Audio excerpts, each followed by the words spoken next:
O ar-condicionado da sala de reuniões no 40º andar, que noutros tempos parecia uma carícia, hoje cortava minha pele. Caminhei o salto dos meus escarpãs a ecoar no mármore, um som nítido, resoluto, que me fazia sentir invencível e terrivelmente vulnerável ao mesmo tempo. Era terça-feira de manhã em Lisboa, cinzenta e chuvosa. Um cenário que quase parecia ensaiado para o que estava prestes a acontecer. João Pendergrass. João. Ainda me custava chamar-lhe João em vez de... Não importa.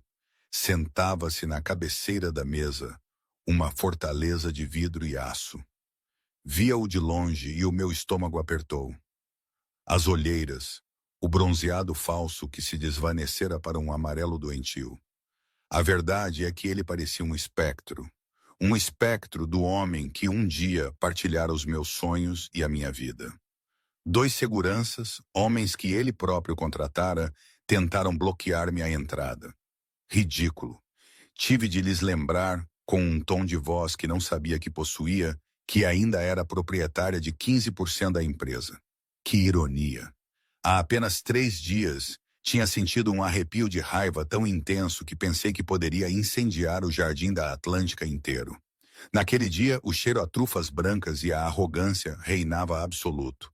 Aquele era o tipo de sítio onde uma garrafa de água com gás custava mais do que a prestação do carro e o silêncio era pesado de julgamento.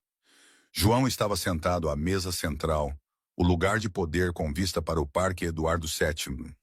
Tinha 45 anos, era a imagem perfeita do novo rico. Dentes de porcelana, um fato feito à medida de milhares de euros, um relógio no pulso que marcava segundos que valiam milhões. Era o CEO da Pendergrass Tech, uma empresa que acabara de entrar na lista das maiores do país. Ao seu lado estava Sofia Lacqua, 24 anos, modelo do Instagram, com milhões de seguidores e uma personalidade fabricada inteiramente para os algoritmos de engajamento. Usava um mini vestido vermelho Versace, escandaloso, as unhas longas e afiadas a tamborilar incessantemente no ecrã do telemóvel. E à frente deles estava eu, Anna Pendergrass. Eu tinha 42 anos. Usava um cardigan de lã bege que tinha há uns bons 5 anos, calças pretas sensatas e sapatilhas rasas. O cabelo, apanhado num coque simples e um pouco desgrenhado. Sem botox, sem preenchimento. Eu era exatamente o que era. Uma mulher que passara as últimas 2 décadas a trabalhar 18 horas por dia para ajudar o marido a construir uma empresa, de uma garagem em Vila Nova de Gaia a um arranha-céus em Lisboa. João, disse, a voz baixa, odiava aqueles almoços públicos. Precisamos de falar sobre a reunião do conselho na terça-feira. Os acionistas estão preocupados com a aquisição da empresa de IA. Os números não batem certo. João nem olhou para cima, o olhar preso no menu. Preocupas-te demasiado. É por isso que parece sempre tão cansada. Sofia riu, cobrindo a boca com uma mão adornada por uma pulseira de diamantes que João lhe comprara na semana anterior. Uma pulseira que eu sabia que custava 45 mil euros, porque ainda gerenciava as contas domésticas. Ai, meu Deus, Rick, disse Sofia, a voz dela, finíssima, a perfurar o jazz ambiente. Ela está a falar de negócios outra vez? Pensei que tinhas dito que ela estava reformada. Parece a minha contabilista, mas vestida como a minha avó. Endureci. Apertei o copo de água. Eu sou a CFO da empresa, Sofia. Tecnicamente, sou a chefe do teu chefe. Sofia revirou os olhos, inclinando-se para sussurrar alto para João. Ela tem mesmo de ir ao baile Obsidiana este fim de semana? A sério, Rick, vai estar cheio de imprensa. A Vogue vai lá estar. Queres mesmo estar ao lado daquilo? Ela gesticulou vagamente para o meu cardigan bege. Cheira a naftalina e depressão. João finalmente olhou para mim. Os seus olhos não eram de amor. Eram calculistas. Olhou-me como olhava para um ativo a depreciar. Uma peça de hardware desatualizada que estava a abrandar o seu novo e elegante sistema operativo. Sofia tem razão, Ana, disse ele friamente. O baile obsidiana é sobre imagem, é sobre o futuro. Tu representas o passado, os anos de luta. Não quero ser lembrado da luta. A luta? A minha voz tremeu ligeiramente. Eu codifiquei o algoritmo original, João. Vendi o anel de noivado da minha mãe para pagar o nosso primeiro servidor. Não sou apenas o passado. Sou a fundação. Fundações servem para serem enterradas debaixo da terra, interveio Sofia com um sorriso malicioso. O empregado de mesa chegou com uma garrafa de Dom Perignon. O som da rolha a estourar ecoou como um tiro. Enquanto ele servia, Sofia estendeu a mão para o seu copo, mas desajeitadamente bateu com o cotovelo. A flauta inteira de champanhe, pegajoso, doce e frio, salpicou diretamente o meu peito. A lã bege absorveu-o instantaneamente, ficando com uma mancha escura e lamacenta. O restaurante ficou em silêncio. Ups!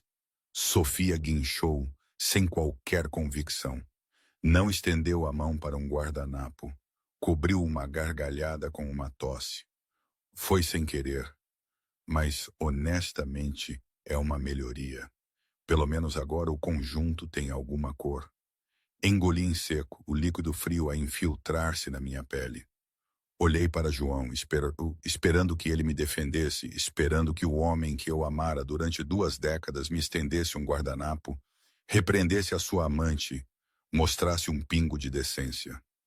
João suspirou, sinalizou ao empregado para a conta.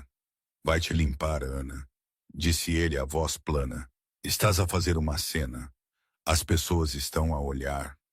Ele tem razão, Sofia sorriu, pegando no telemóvel para tirar uma selfie subtil com a mancha molhada no fundo.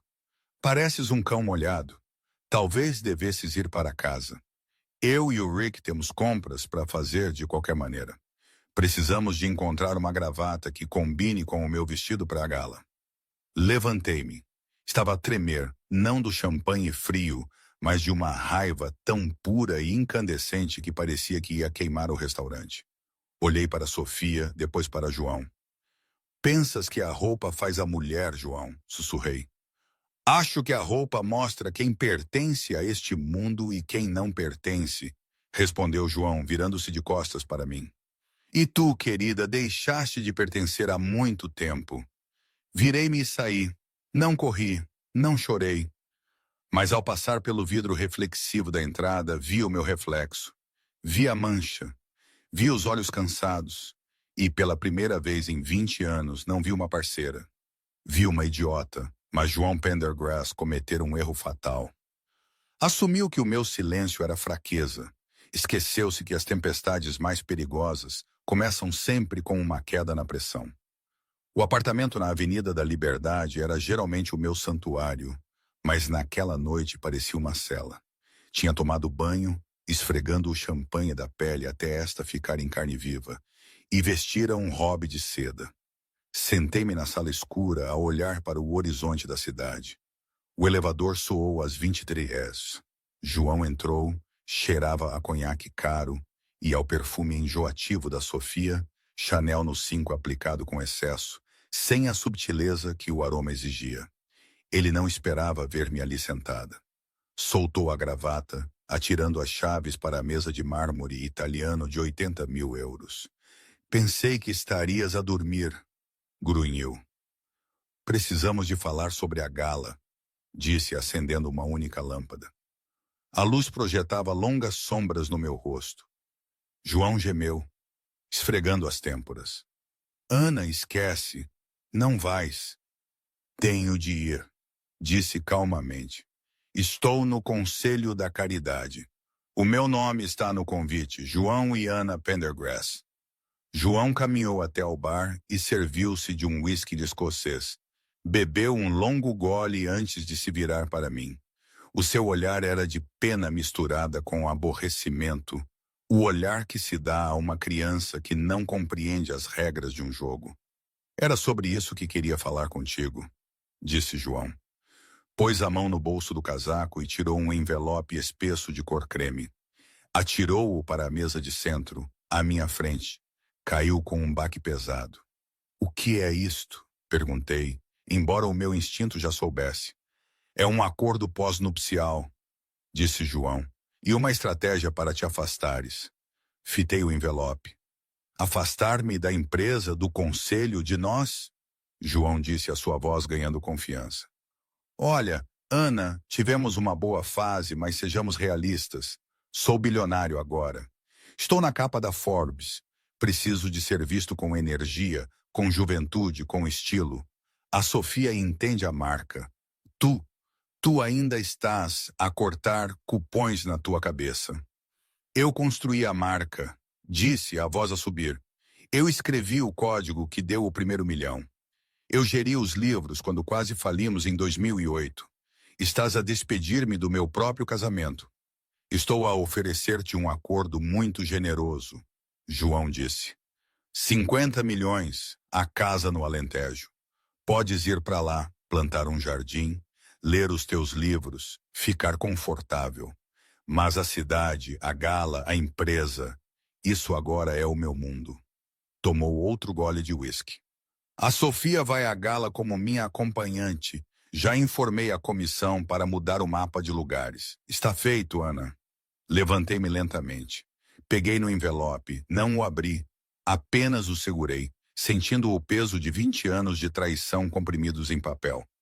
Vai substituir-me por uma miúda que acha que o Dow Jones é um rapper? Estou a substituir-te por alguém que fica bem num flash de máquina fotográfica. João respondeu. Para de dificultar as coisas. Aceita o dinheiro. Vai para o Alentejo. Não te envergonhes a tentar lutar contra isto. Não podes ganhar. Tenho os advogados, tenho a imprensa e tenho o dinheiro. Caminhou em direção ao quarto, parando à porta. Ai, Ana, por favor, sai amanhã à tarde. A Sofia quer mudar algumas coisas dela antes da gala. Precisa do espaço no armário para o vestido. É um Dior feito à medida. Não entenderias alta costura, mas, acredita, precisa de espaço. Fechou a porta do quarto. Fiquei em silêncio na sala. Olhei para o envelope. 50 milhões de euros. Era muito dinheiro para a maioria das pessoas. Para mim, era um insulto. Era dinheiro para me calar. Caminhei até a lareira. Com mão firme, atirei o envelope, sem o abrir, para as brasas moribundas. Vi o papel enrolar-se e enegrecer, o creme transformando-se em cinza. João pensava que a batalha era por dinheiro. Pensava que era sobre quem ficava melhor num vestido. Ele não sabia que eu tinha um número de telefone na minha lista de contatos que não marcara há 15 anos. Um número simplesmente rotulado como HV. Peguei no telemóvel. As minhas mãos já não tremiam. Marquei. Tocou uma vez, 2 vezes, 3 vezes. Uma voz respondeu. Era rouca, francesa e parecia que não dormia há uma década. Olá, Henri, disse, a minha voz a transformar-se em aço. É a Ana, a tua musa. Houve uma longa pausa do outro lado, depois um suspiro ofegante. Ma chérie, o fantasma da passarela. Faz uma eternidade. Preciso de um favor, Henri. Disse a olhar para a porta fechada do quarto. Preciso de um vestido, mas não apenas um vestido. Preciso de uma arma. Para que ocasião? Perguntou o designer. O seu interesse aumentara. O baile obsidiana, respondi. Vou para a guerra, Henri, e pretendo incendiar o campo de batalha. Do outro lado da linha, Henri Vorsa, o designer recluso que banira a Vogue dos seus desfiles e recusara vestir a realeza de Hollywood, soltou uma gargalhada escura e deliciada. Então, vem para Paris esta noite, minha querida. Temos trabalho a fazer. Naquela noite, antes de adormecer, se é que consegui dormir, as memórias da minha mãe voltaram-me. Ela sempre dizia, nunca confies em algo que parece bom demais para ser verdade, Ana. Ela falava dos vendedores no mercado de Fátima, onde passávamos os verões. Mas agora eu percebia o casamento, as promessas, o império que construímos, tudo parecia bom demais, perfeito demais. E perfeito não existe. Isso foi o que a vida me ensinou. Uma lição gravada a ferro e fogo na minha alma. Essa noite foi mais sobre aceitar essa imperfeição e transformá-la em força do que sobre qualquer plano de vingança. João Pendergrass acordou na manhã seguinte para um penthouse vazio. O armário estava meio vazio. Os casacos bege, as calças práticas, os sapatos sensatos tinham desaparecido. Ele sorriu a beber o seu café. Presumiu que eu tinha percebido a dica e me tinha retirado para a casa no campo, no Alentejo, para lamber as minhas feridas e plantar hortênsias. Mandou uma mensagem para Sofia. A bruxa má foi-se embora. O castelo é teu. Ele não fazia ideia de que eu não estava no Alentejo. Estava a 30.000 pés, a voar num jato particular em direção a Paris. João fizera um erro de cálculo crítico. Como CFO, eu não geria apenas os livros da empresa. Conhecia todas as lacunas, todas as contas offshore e todos os ativos escondidos. Tinha um fundo de guerra pessoal, uma conta separada que construíra ao longo de 20 anos, com os meus próprios honorários de consultoria e dividendos de ações iniciais, que nunca misturei com os de João. Tinha liquidez substancial, suficiente para comprar uma pequena ilha, ou, neste caso, o suficiente para comprar uma ressurreição. Aterrei no aeroporto de Portela mesmo ao pôr do sol sobre Paris. Um Mercedes Maybach preto esperava na pista. Madame Pendergrass, o motorista acenou. A Mademoiselle Vorsa está à sua espera. 30 minutos depois, o carro parou em frente a uma porta de ferro pesada, grafitada e discreta no bairro da Alfama. Não havia placa nem campainha. Para o transeunte comum, parecia um armazém abandonado. Para a elite que o conhecia, era o santuário de Henri Vorsa, o único homem na moda que famosamente recusara vestir a rainha de Inglaterra porque não gostava da iluminação no Palácio de Buckingham. Bati 3 vezes. A porta pesada rangeu ao abrir. Henri estava lá. Tinha 70 anos, usava um kimono de seda e fumava um cigarro fino e preto. O seu cabelo era uma juba branca, os olhos por trás de óculos redondos e escuros eram afiados como agulhas. A musa regressa, sussurrou Henri, fumo a sair dos seus lábios. Conduziu-me para dentro e trancou a porta. O interior era uma caverna de maravilhas. Rolos de seda rara, veludo vintage dos anos 20 e manequins drapeados em tecidos que pareciam metal líquido enchiam o espaço. Vi a foto, disse Henri, conduzindo-me para um divã de veludo. Aquela que a rapariga, aquela coisa de plástico, publicou de ti com o casaco manchado. Tornou-se viral, disse a voz firme. Chamaram-me de CFO desgrenhada, memes, piadas. As ações do João até subiram porque o mercado acha que ele finalmente se está a livrar do peso morto. Henri cuspiu no chão. Filistinos, João é um fato. Ele vê uma mulher como um acessório. Vamos transformar-te no evento principal. Ele começou a circular à minha volta, fita métrica na mão, os olhos a escanear a minha figura. Eu tinha perdido peso devido ao estresse, mas a minha estrutura óssea era elegante, escultural. O baile obsidiana, Henri divagou. Todos estarão em brilhos dourados prateados, a tentar parecer bolas de discoteca. Não faremos brilhos, Ana. Faremos escuridão. Puxou um rolo de tecido de um cofre trancado. Isto, disse Henri, acariciando o tecido, é seda Vorsa. Mandei tecer num mosteiro em Fátima. Absorve 99% da luz. É mais preto que a noite. Quando o usares, vais parecer um vazio na sala. Um buraco negro que consome tudo à sua volta. E o corte? Perguntei. Severo, disse Henri, cortando o ar com a mão. Um decote que mergulha perigosamente, mas com mangas que sugerem realeza. E as costas? As costas serão totalmente abertas, mas precisamos de algo mais. Algo que grite, não estou quebrada. Ele caminhou até um cofre na parede, girou o disco e tirou uma caixa de veludo. Dentro dela, jazia um colar que me fez engasgar. Era um choker de diamantes negros brutos, caindo num único e maciço rubi vermelho sangue do tamanho de um ovo de pombo. O coração da fúria, sorriu Henri. Desenhei-o para uma czarina russa, que nunca o chegou a usar porque a revolução começou. Estava à espera de uma mulher com raiva suficiente para o carregar. Toquei nas pedras frias. É perfeito. Mas Ana, disse Henri, parando-me. Tirou os óculos, olhando-me nos olhos. O vestido é apenas tecido. As joias são apenas pedras.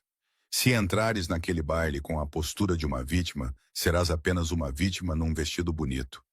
Precisas de entrar lá como se fosses dona do edifício, como se fosses dona do João.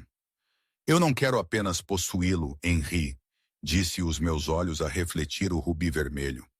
Quero levá-lo à falência emocional e publicamente.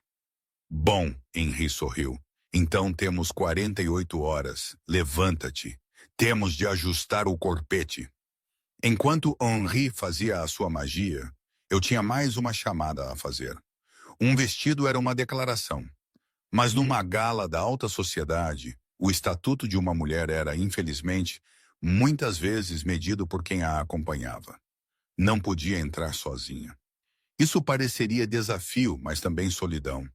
Precisava de entrar com alguém que fizesse João Pendergrass sentir-se muito, muito pequeno.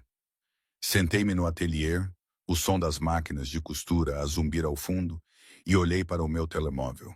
Rolei por amigos que já me tinham esquecido desde que a notícia da separação vazara. Parei num nome que eu sabia que João temia mais do que as autoridades financeiras. Pedro Sterling. Pedro era um capitalista de risco britânico, um tubarão que tentara comprar a Pendergrass Tech há 5 anos. João tinha-o afastado, zombado dele na imprensa e chamado-o de corsário corporativo de segunda categoria. Pedro nunca retribuíra publicamente. Ele simplesmente esperava. Eu sabia algo que João não sabia. Sabia que Pedro tinha sido quem financiara secretamente a startup de IA que João estava lá a tentar adquirir. Se João soubesse que Pedro estava envolvido, o negócio iria por água abaixo. Marquei. Sterling, uma voz grave e nítida, atendeu ao primeiro toque. Pedro, é Ana Pendergrass. Uma pausa. Ana, soube da reestruturação do teu casamento.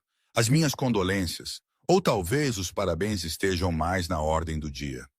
Prefiro o último, disse. Tenho uma proposta para ti, Pedro. Estou a ouvir. Queres humilhar o João? Queres vê-lo suar antes de esmagares o seu negócio de IA na terça-feira? Posso dar-te um lugar na primeira fila. Continua. Leva-me ao baile Obsidiana no sábado. Sê o meu par. Caminha comigo no tapete vermelho. Deixa o João ver-nos juntos. Pedro soltou uma gargalhada baixa e escura. Ana, isso causaria um colapso nuclear nos tabloides. O João ficaria louco. Ele é extremamente possessivo com as coisas que pensa que possui. Mesmo depois de as ter descartado. Exatamente, Mussi. Ele pensa que estou no Alentejo a chorar por um jardim. Quero entrar e lembrá-lo que sou eu quem sabe onde os corpos estão enterrados. E ter-te ao meu lado é o derradeiro golpe de poder. Além disso, prometo-te que não ficarás envergonhado com o meu traje. Sempre admirei a tua mente, Ana.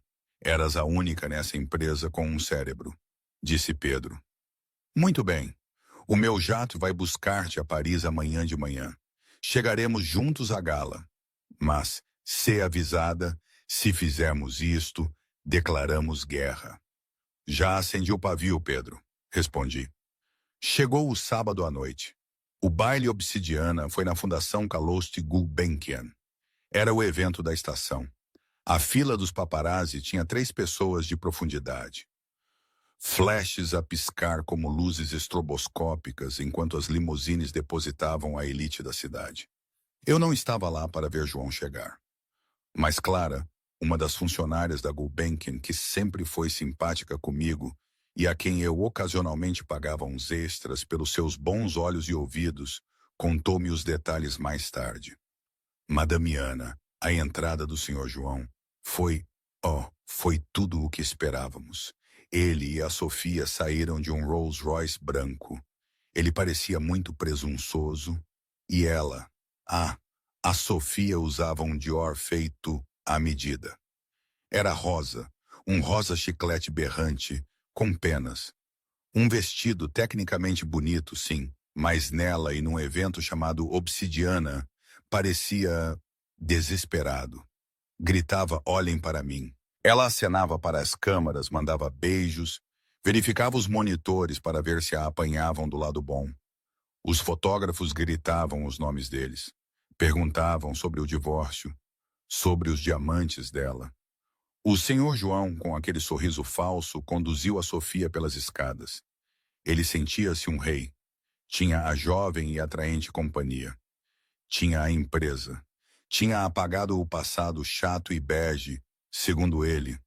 Por dentro, a atmosfera era elétrica. Champanhe fluía. A elite misturava-se. O senhor João estava a fazer corte, perto da sala principal, a apresentar a Sofia a membros do conselho que pareciam desconfortáveis. "Isto é a Sofia. Ela trabalha em média", João disse a um senador. "Redes sociais", corrigiu Sofia, mascando pastilha. "Tenho mais seguidores do que o seu estado tem de pessoas." O senador forçou um sorriso e desculpou-se. João franziu a testa. "Tiff, talvez devas moderar um pouco." "Relaxa, Rick.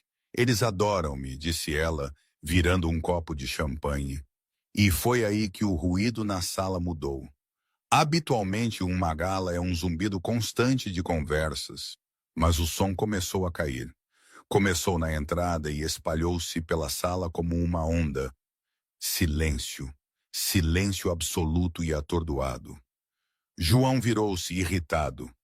"Quem está a atrasar a fila? É o presidente?"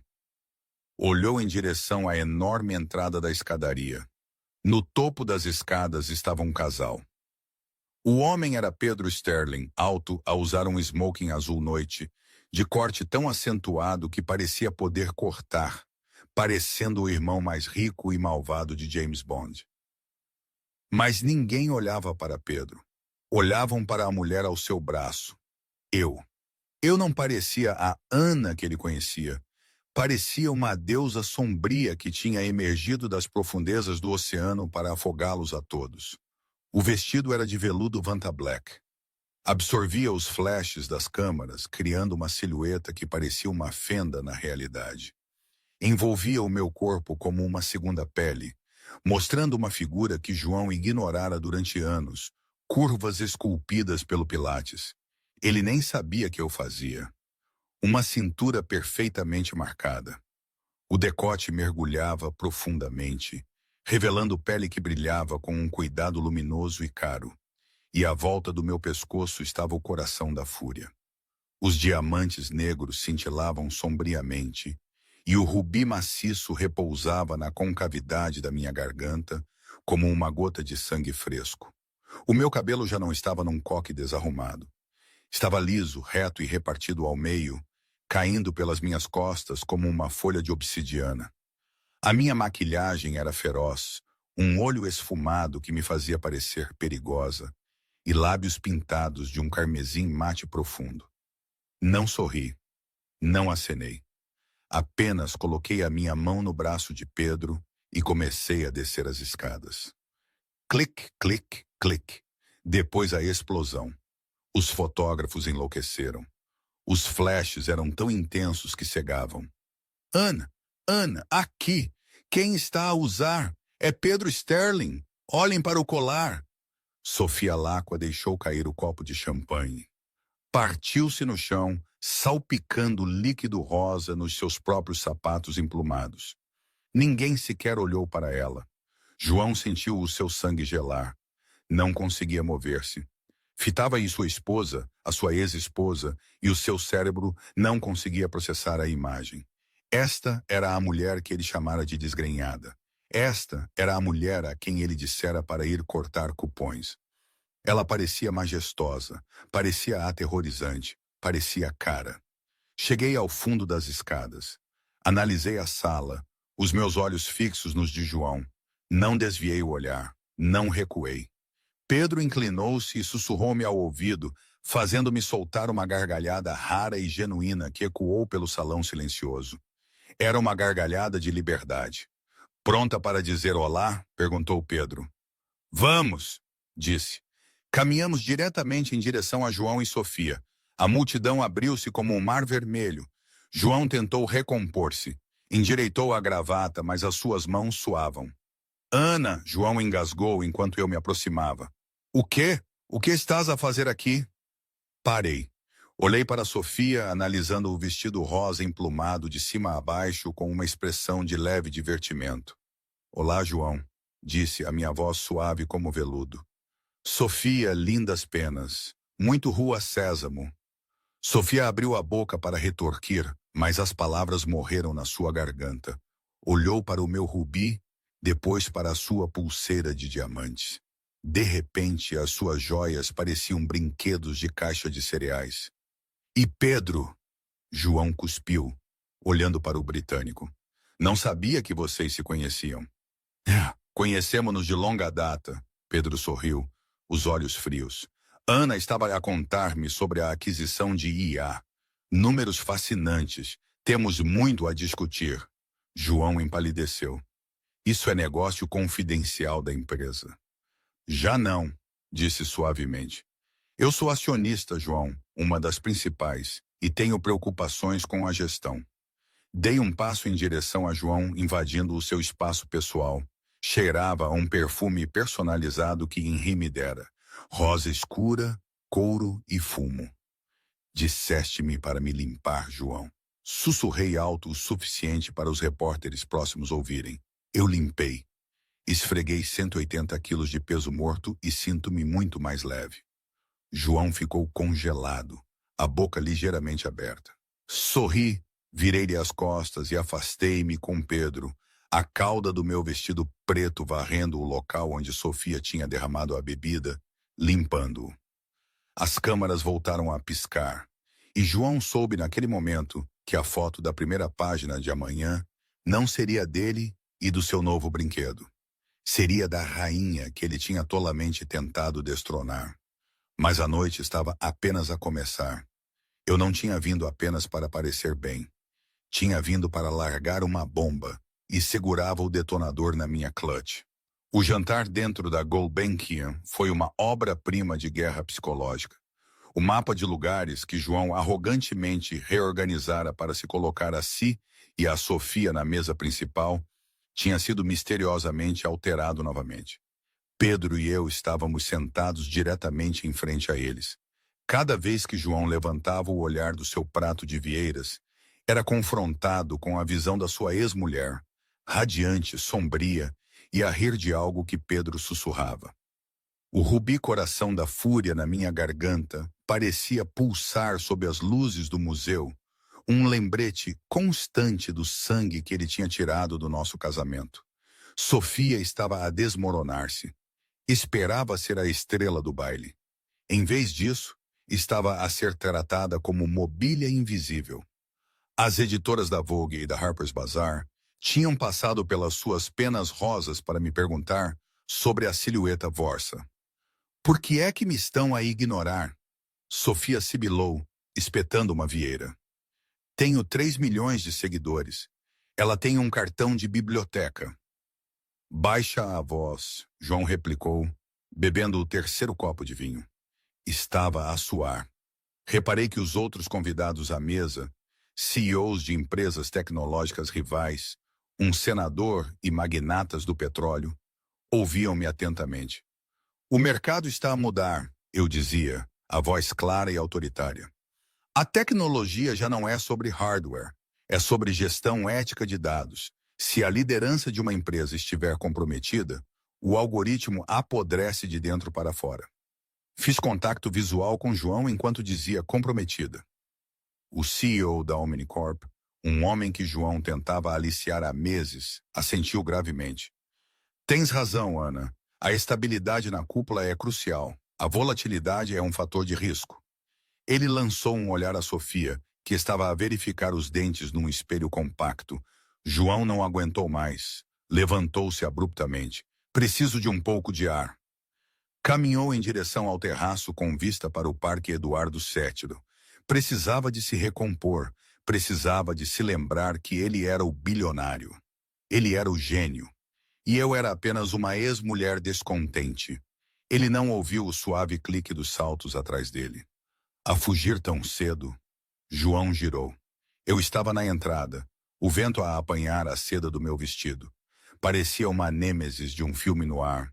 Estás a gostar disto, disse João, a voz a tremer de raiva contida. Pensas que andar arranjada muda alguma coisa? Continuas despedida, Ana. Continuas fora. Caminhei até ao parapeito. Não olhei para ele. Olhei para as luzes da cidade. Eu não assinei os papéis, João. João riu nervosamente. Então os meus advogados vão forçar. Não tens alavancagem. Eu construí a Pendergrass Tech.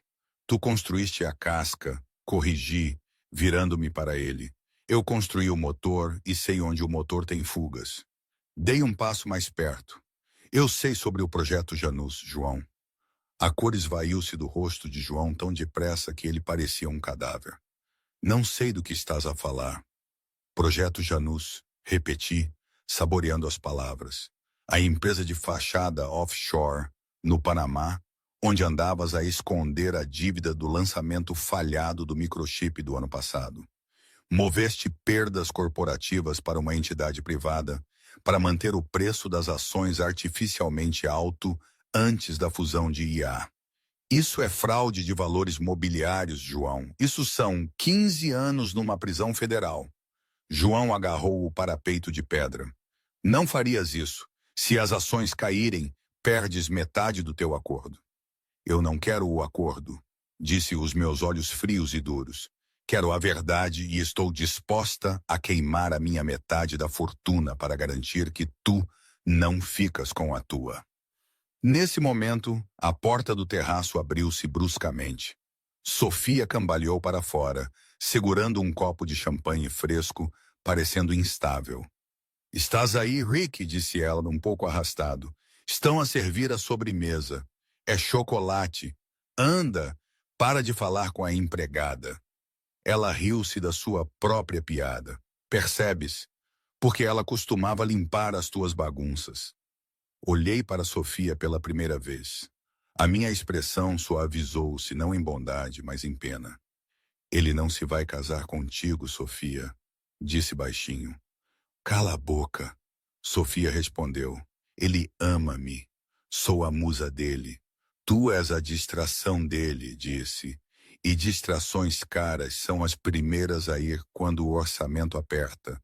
E acredita, o orçamento está prestes a apertar muito. Passei por eles, voltando para dentro. À porta pausei.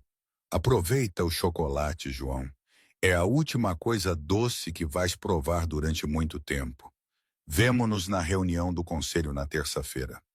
Não tens permissão para entrar no edifício, João gritou atrás de mim. Não olhei para trás. Apenas levantei a mão num aceno preguiçoso. O flash de uma câmara de paparazzi dos arbustos abaixo captou o movimento. Lá dentro, Pedro esperava-me com uma nova bebida. Deslocaste a carga? Perguntou ele. O fusível está aceso, disse pegando no copo. Agora é só esperar pela explosão. De volta ao presente na sala de reuniões. A porta balançou. Entrei com Pedro Sterling e 2 homens de fato escuro com pastas. Foi a minha deixa. Desculpem o atraso, disse tranquila e fria. A segurança tentou desativar o meu cartão. Tive de lhes lembrar que ainda sou proprietária de 15% desta empresa. Sai daqui! João levantou-se apontando um dedo trêmulo. Segurança! Senta-te, João, disse Pedro Sterling. A sua voz não era alta, mas carregava o peso de uma marreta. Caminhou para o lugar vazio na outra ponta da mesa, o lugar do desafiador. Não tens o direito de estar aqui, Sterling, João rosnou. Esta é uma reunião fechada. Na verdade, disse Pedro, abrindo uma pasta de couro. Estou aqui a representar a Sentient AI, a empresa que estão a tentar comprar. Os membros do conselho murmuraram em confusão. Adquiri uma participação maioritária na Sentient ontem de manhã, anunciou Pedro calmamente. E estou formalmente a rejeitar a oferta da Pendergrass Tech. João sentiu a sala girar. O quê? Mas o acordo estava fechado. Estava fechado. Intervi colocando a minha própria pasta na mesa, até que o vendedor descobriu que o comprador estava insolvente.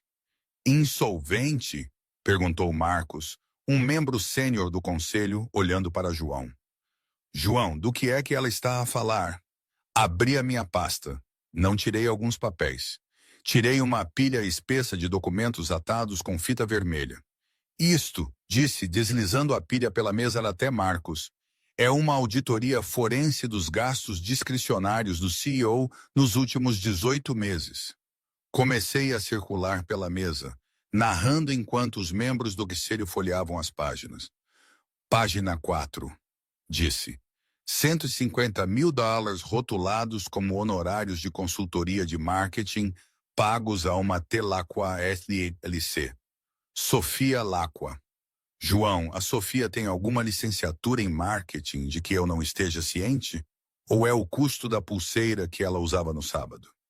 João não conseguia respirar. Página 12, continuei, a minha voz a subir.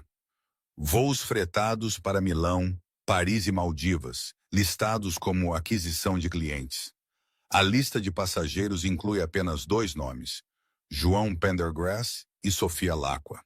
Isto é ridículo, João gaguejou. São privilégios, privilégios de CEO. Isto é desfalque, disse, batendo com a mão nas costas da cadeira de João.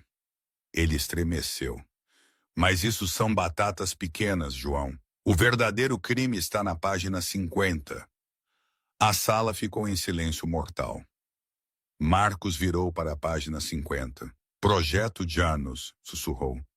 João criou uma empresa de fachada para absorver as perdas da divisão de microchips. Expliquei ao conselho. Ele falsificou os livros para manter o preço das ações alto, para que o seu bônus de desempenho fosse acionado. Ele fraudou os acionistas. Ele fraudou-vos. João olhou para os membros do conselho. Os seus rostos já não estavam confusos, estavam furiosos. Eram homens e mulheres que podiam ir para a prisão por causa das mentiras de João. É uma mentira! João gritou, suor a escorrer pelo rosto. Ela está a mentir. É uma ex-mulher ciumenta a tentar arruinar-me. As transferências bancárias são assinadas por ti, João, disse. Assinaturas digitais, carimbos de data e hora, endereços IP, tenho tudo. Virei-me para Pedro. Sr. Sterling, como proprietário da Sentient AI, venderia a sua empresa a uma empresa sob investigação federal por fraude de valores mobiliários? Absolutamente não, disse Pedro, fechando a sua pasta. Na verdade, aconselho o Conselho de Administração que, a menos que sejam tomadas medidas imediatas, divulgarei esta informação às autoridades até o meio-dia de hoje. Marcos levantou-se, olhou para João com puro nojo. João Pendergrass, disse formalmente, faço uma moção para o remover como CEO com efeito imediato por justa causa. Alguém secunda? Secundo, disse a mulher à direita de João, sem hesitação. Todos a favor. 11 mãos levantaram-se. João ficou ali sozinho. O homem que queria ser rei. Estás despedido, João, disse Marcos. A segurança irá escoltá-lo para fora. Deixa o seu telefone e o seu portátil. João levantou-se, as pernas a tremer. Olhou para mim. Queria gritar, bater em algo, implorar. Mas viu o olhar nos meus olhos. Não era triunfo. Era indiferença. Ele já não era um marido ou um parceiro ou mesmo um inimigo.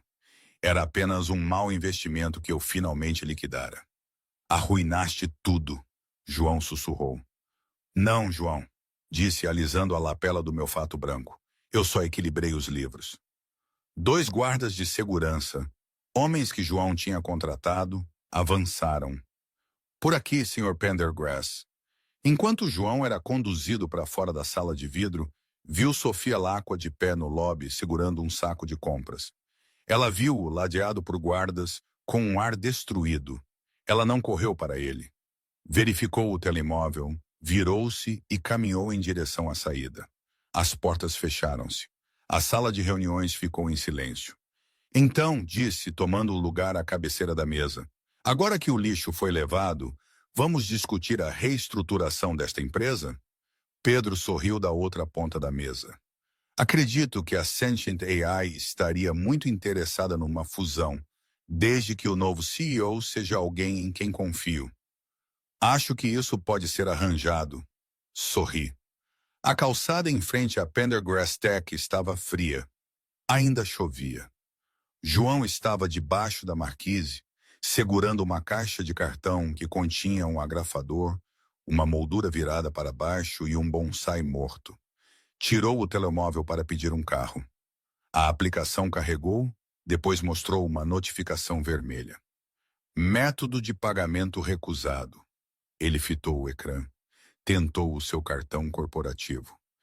Cartão desativado. Tentou a sua conta pessoal Platinum AMX. Conta congelada, pendente de investigação.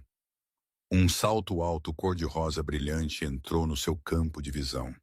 Sofia Lacqua estava ali, a rolar no seu telemóvel, abrigando-se debaixo de um guarda-chuva enorme segurado por um porteiro de hotel que ela tinha encantado. Sofia! Disse João, alívio a invadi-lo. Graças a Deus. Os meus cartões estão com problemas. É culpa do banco, obviamente. Liga para um Uber Black. Vamos para o Four Seasons. Preciso de uma bebida. Sofia não levantou os olhos do ecrã. O polegar dela apagava rapidamente fotos do seu Instagram, especificamente todas as fotos dela e de João. Sofia! Ela finalmente olhou para ele. A adoração tinha desaparecido. A persona borbulhante evaporara. No seu lugar, estava o olhar frio e duro de uma transação comercial que tinha azedado. Não posso, Rick, disse ela categoricamente. O que queres dizer com não posso? Sou o teu parceiro. És um risco, disse ela enfiando o telemóvel no bolso. O meu agente acabou de ligar. Ele diz que estar associada a um CEO sob investigação é veneno para a marca. Tem um acordo de patrocínio com uma empresa de gomas vegan para cabelo.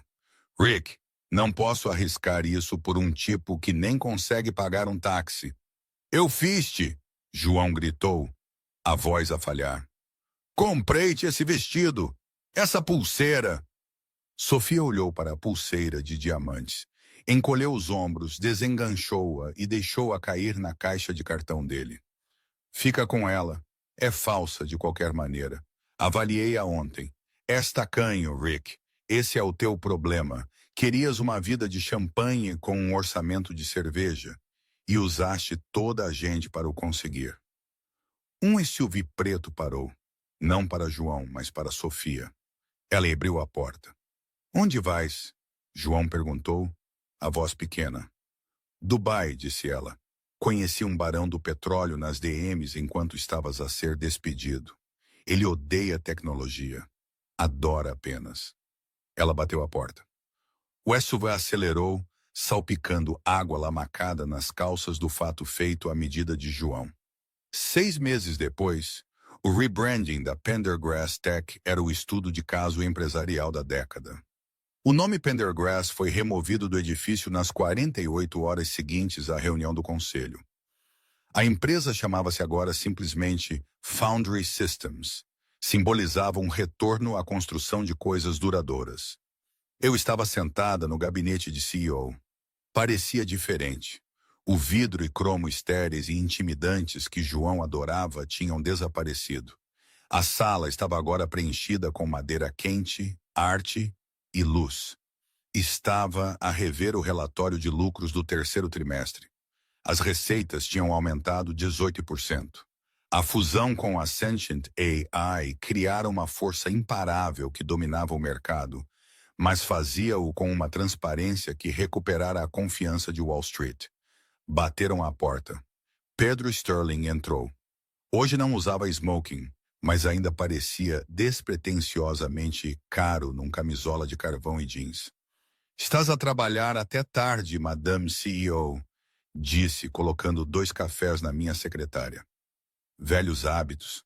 Sorri pegando numa chávena. "Viste as notícias?" "Sim", disse Pedro, sentando-se na beira da minha secretária. "A audiência de sentença foi hoje."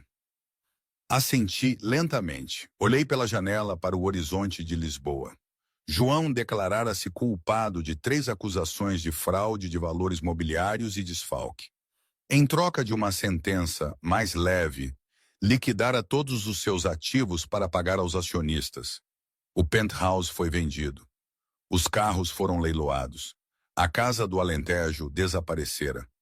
3 anos de segurança mínima, disse baixinho, e uma proibição vitalícia de servir como diretor corporativo. Ele safou-se facilmente, observou Pedro. Destruiu o sustento das pessoas para alimentar o seu ego. Ele destruiu-se a si mesmo, corrigi. Eu só lhe entreguei a pá. Pedro pôs a mão no bolso. "Por falar em liquidação, estive no leilão de bens esta manhã em teu nome, como pediste." Ele tirou uma pequena caixa de veludo. Respirei fundo. Abria. Dentro estava um modesto anel de diamantes vintage. Não era enorme, não era impecável, mas era o anel que o meu pai dera à minha mãe em 1970. O anel que eu vendera há 20 anos para comprar o primeiro servidor para uma startup chamada Pendergrass Tech. João tinha-o comprado anos antes. Aparentemente, tinha-o guardado num cofre, não para me o devolver, mas como um troféu, um lembrete do que eu sacrificara por ele. "Compraste-o de volta", sussurrei, lágrimas a picar os meus olhos. Bati a oferta de um colecionador de Tóquio. Pedro sorriu. Achei que pertencia à pessoa que realmente entende o seu valor. Tirei o anel. Não o pus no dedo. Fechei o punho à volta dele, sentindo o metal frio aquecer-se contra a minha pele. "Obrigada, Pedro." "Então", disse Pedro, levantando-se e oferecendo-me a mão. "Agora que o passado foi oficialmente recuperado, acredito que há uma gala no Guggenheim hoje à noite. E tenho um smoking novo que estou ansioso por mostrar." Olhei para o anel, depois para o homem que me apoiava quando eu não era mais do que uma ex-mulher desgrenhada num cardigan bege. Pus o anel no bolso. Era um lembrete de onde eu viera, mas não ia voltar para lá.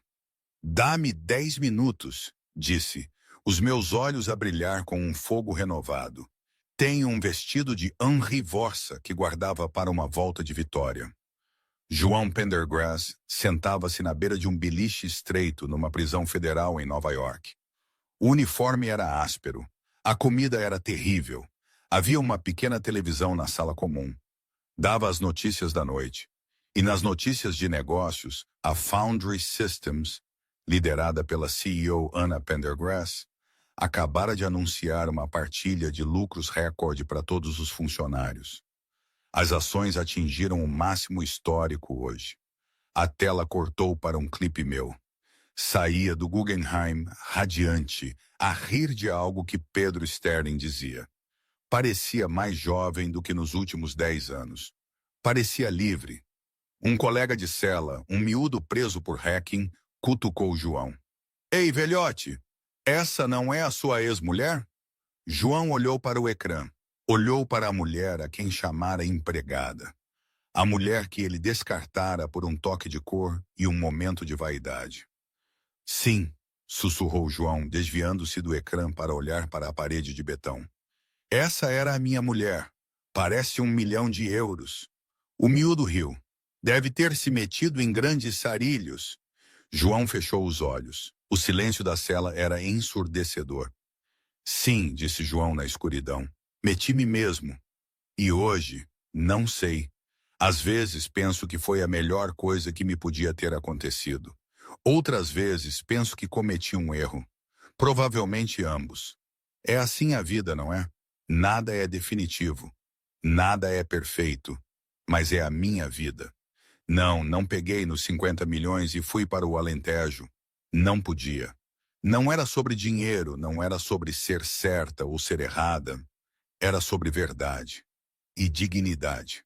É difícil explicar a quem não viveu. O que teriam vocês feito? Será que teriam aguentado o golpe e engolido o insulto? Ou teriam, como eu, acendido o fogo nem que fosse para ver as cinzas? É uma questão que me assombra às vezes.